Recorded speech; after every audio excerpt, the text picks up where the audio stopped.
Isinabay naman ng DOH sa Valentine's Day ang kampanya nito para sa family planning at safe sex. Sa Dangwa na kilalang bilihan ng mga bulaklak na mahagi ang DOH ng mga libreng kondom. Umaaksyon si Ruel Otieco. Madaling araw pa lang pero mabigat na ang daloy ng traffic sa Dangwa, Maynila. Ang ilang flower vendors kasi halos sakupin na ang ilang bahagi ng kalsada. Pero bukod sa samot-saring bulaklak, agaw pansin din ang booth na ito na namimigay ng libreng kondom. Bahagi raw ito ng kampanya ng Department of Health laban sa HIV/AIDS.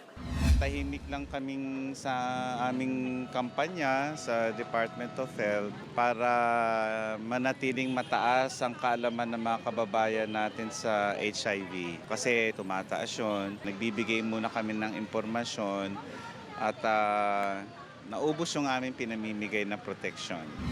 Namigay din ng mga reading materials tungkol sa family planning.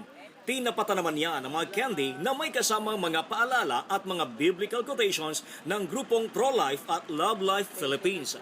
Paliwanag ng mga ito, hindi nila kinokontra ang kampanya ng DOH. Pinakikita lang namin din na may ibang paraan ng pagpapakita ng pagmamahal na mas malinis, mas maganda, mas masaya dun sa biblical thought na ibinibigay namin kasama ng candy. Pagpapaalala ng pagpapahalaga ng pure love. Isinabay naman ng QCPD at Red Cross ang bloodletting activity nito sa Araw ng Mga Puso. Nagkaroon din ng medical at dental mission malapit sa Camp Karingal. Kasabay din ng Valentine's Day, inilungsad ng LTFRB at ng Caloocan sa Barden Novaliches o Casanova Transport Service Cooperative ang mga pink jeepney para sa mga senior citizens, kababaihan, mga bata at may kapansanan. Ito pong pink jeep ay dinesign po para sa mabigyan ng prioridad yung ating mga katandaan, kababaihan, yung mga may kapansanan. Sila po yung dapat unang isakay bago yung ibang mga pasahero.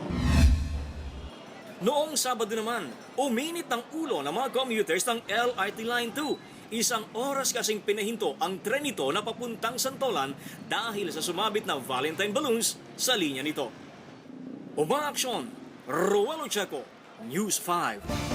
Be sure to come back. Use 5 everywhere. Copyright 2016.